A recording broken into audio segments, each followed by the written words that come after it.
when it comes to 5-month-old Xavier. You are the father. Tom, you are not.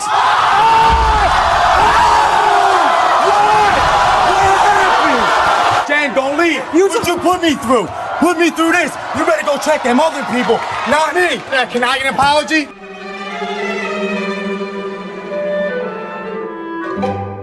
I would like to acknowledge that today is the 51st anniversary of the death of the great Professor John Ronald Reuel Tolkien. May he rest in peace. Show some love to do what Amazon did not. Show some love to Tolkien today. Got to give him credit. At least they didn't release their series on the anniversary of his death, not mocking and shaming his work and then running out and lying to people saying you honor it. The big conversation, believe it or not, and this shouldn't be, but it is, over a joke that, Drinker pointed out, I pointed out, Mahler pointed out, everybody who saw it pointed it out, was the orcs, the orc family, and the loving mother had her little orc baby swaddled. We are safe here. We have a home. Must we go to war again? Trust me, my son, when I tell you that we will never truly be safe until we've made certain Sauron is no more. As you will it, Lord Father.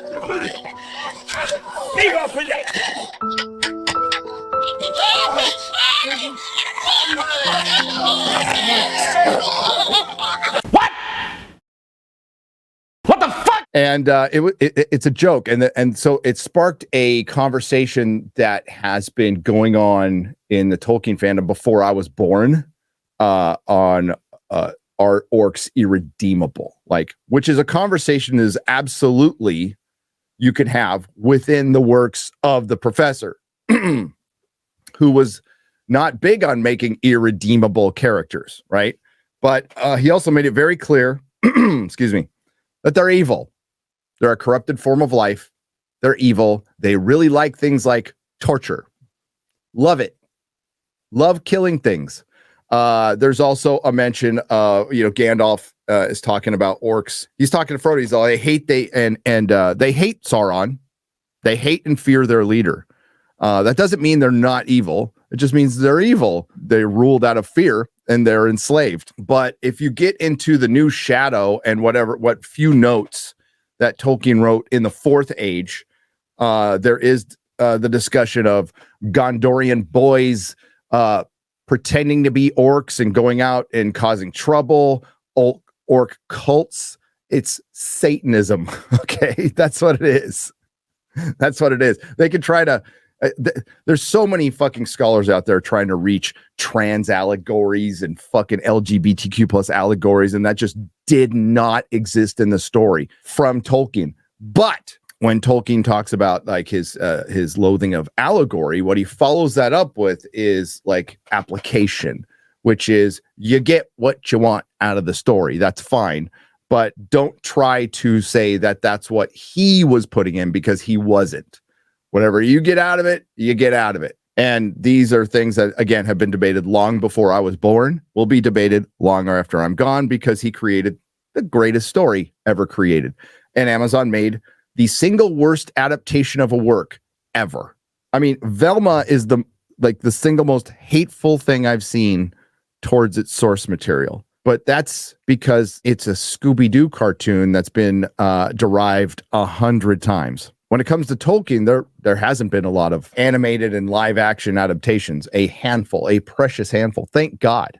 These aren't dumb people on Amazon. They're evil, but they're not dumb. These aren't dumb people. J.D. Payne is a fan of Tolkien. The man can speak Elvish. But what I was told in my, and you again refer to my Rings of Power Making of Disaster, when I spoke to, that video comes from talking to people who worked on the show. Okay, who worked on the show, especially in early days when there was an intention to make it like something that would honor the professor's story. Not saying they would have pulled it off, but they had far more respect than the people who came in. J.D. Payne and Patrick McKay were brought in as possible writers. They gave a very impressive pitch. I was told that JD Payne is the fan and Patrick McKay is the schmoozer, the bullshitter, the talker, you know, but they were never going to be considered for showrunners. A lot of stuff early on that's in the show was that there was no Halbrand, there was no Gandalf, there was no Harfoots. None of that was going on. This is when Ton Shippey was still around. They got rid of him. They really wanted to do the shipping thing, which was when they eventually brought in Halbrand, which is effing stupid. So they had to get rid of Celeborn. The reason I bring up Celeborn so much is they purposely left him out so they wouldn't rob the character of Galadriel of her agency. Now, those of you who've read the books, those of you who've even seen the damn movies, does Celeborn rob Galadriel of her agency? Fuck no. There's a scene when they're in Lothlorien, right? And Celeborn gets pissed when he hears about the Balrog, and he's like, the dwarves, you know, he gets all pissed at the dwarves, and Galadriel, give him a little talking to, goes, hey, this is in the actual Tolkienian language, by the way. Hey, back off. The guy just went to Moria. He just saw his kin were dead. And then Celeborn's like, I'm sorry. I'm still a bit hurt at the hearing about the death of Gandalf. And he apologizes. She has agency in the books. She has agency in the movies. She's one of the best characters, and she's one of my favorite characters, period, in the books. But nobody's debating that. What they're debating is us joking about an orc family, and then all of a sudden people want to bring in the word nuanced when it comes to the rings of power. It gets more disingenuous. Some freaking retards on Twitter, one in particular who will go unnamed, tries to say orcs have babies. Yes, of course they have babies. They multiply. We read the books. Okay, we read the books. Orcs fuck. Yes. It's not anything Tolkien's going to get into, though. He just says they multiply. They tried to make it about that. No, it's about trying to make a kinder and gentler orc and showing the moral, everything morally gray, or which would be a step up for the orcs, by the way, to be morally gray. It's disingenuous to try to be part of a conversation. And if that's what they're reading out of our jokes and our tweets, then, you know, can't say much for reading comprehension. So, but no, the conversation is you're trying to present orcs as nuanced in this show when you have no nuance in the show. Then what they do to cope is they go to a couple of quotes from the books. I'm like, oh, so it's okay to go to some quotes to the book to try to support your claim that Tolkien somehow thought orcs could be really good and they love their babies, but you completely ignore everything else. The character assassination of Galadriel, the character assassination of High King Gil-galad, the character assassination of Elrond, the fact that they had to make up characters that help assassinate the main characters. Celebrimbor, it's up there with Galadriel as the worst. Absolute worst character assassination. Elendil, assassinated. Isildur, assassinated. So we're going to ignore all that. We're going to ignore all the just dog shit in this show. This complete fan fiction that doesn't honor anything from the lore, although they keep telling us that. And they do it for intersectional reasons. That's why they left out Celeborn. They didn't want to rob Galadriel of her agency. That's why they didn't have Pharazôn force Miriel into marriage, because they didn't want to rob her of her agency. And my prediction, and I think it might come true, is instead he was picked by an eagle, and she might either they'll retroactively he'll force her in the marriage, or what I predict, she'll agree to marriage to stay in power and to keep influence. So she keeps her agency. This is the intersectional mindset. This is why it can't tell. It can't. It's incapable of adapting a story, a good story at all, period, but especially one by J.R.R. Tolkien.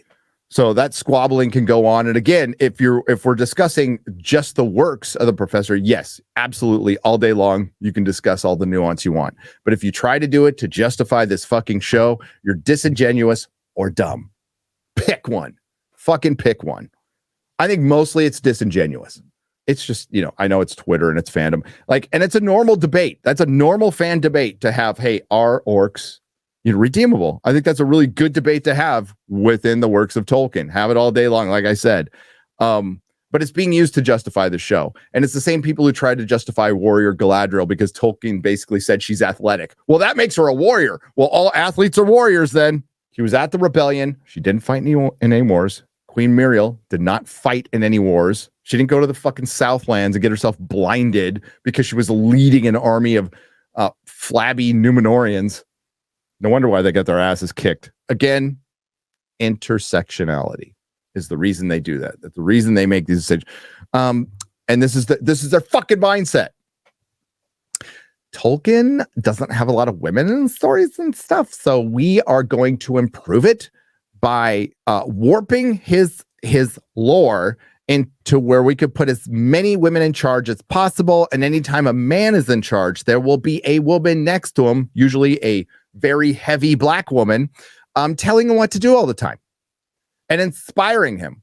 He'll always go back, go, shit, I don't know what to do here. And then it's the shit. They even do it with Celebrimbor.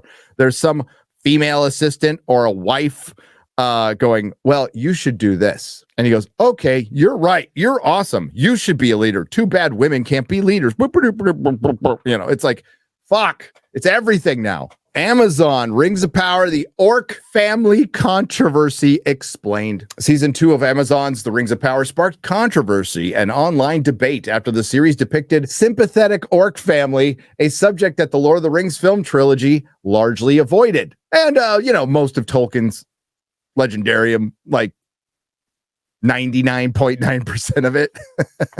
In contrast to the brutal, bloodthirsty orcs of Peter Jackson's Lord of the Rings, Amazon's Rings of Power, shows an orc soldier who doesn't want to participate in war. The sympathetic orc even says goodbye to his family, making the first time an orc mother and baby has appeared in an adaptation of author J.R.R. Tolkien's work, which is the only reason they did it. When season 3 comes out in hopefully 5 years and they go to a Comic-Con, which will be in Vegas because it'll already have left San Diego, which will be its worst move. And they go out and like, hey, Peter Jackson's a punk.